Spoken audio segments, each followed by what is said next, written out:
mabuhay.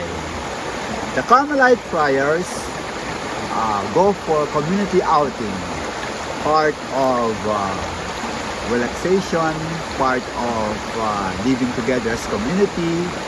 So life is not just confined in the four walls of the monastery, but it's also a way for relaxation, for health, well-being, and truly it's a bonding outing with the community. And this is a very Teresian spirit. All are friends, all are happy, and all enjoy the company of each one. This time in the monthly recreation.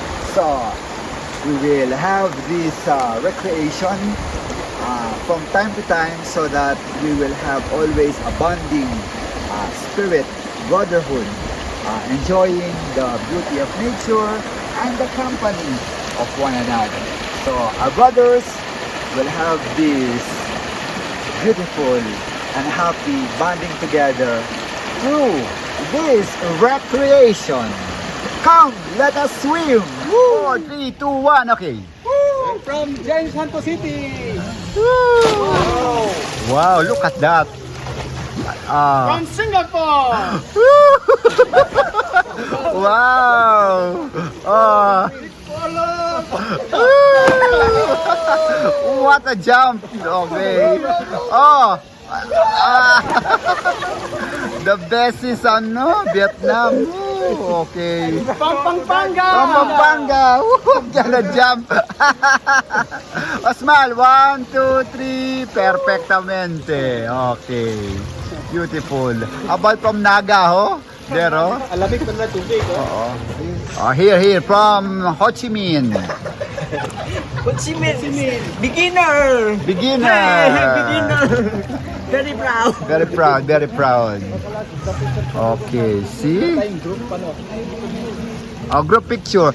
Gerald, come join here. Gerald is meditating. He's tired. Tired? Because he went to the 8 feet? Perfectamente. Look at father. Okay, Olympic swim.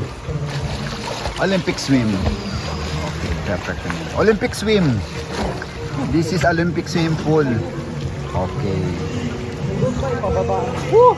Olympic swim. Father, a swimmer, a mountain hiker, athletic, a Carmelite priest, and this one from Hanoi.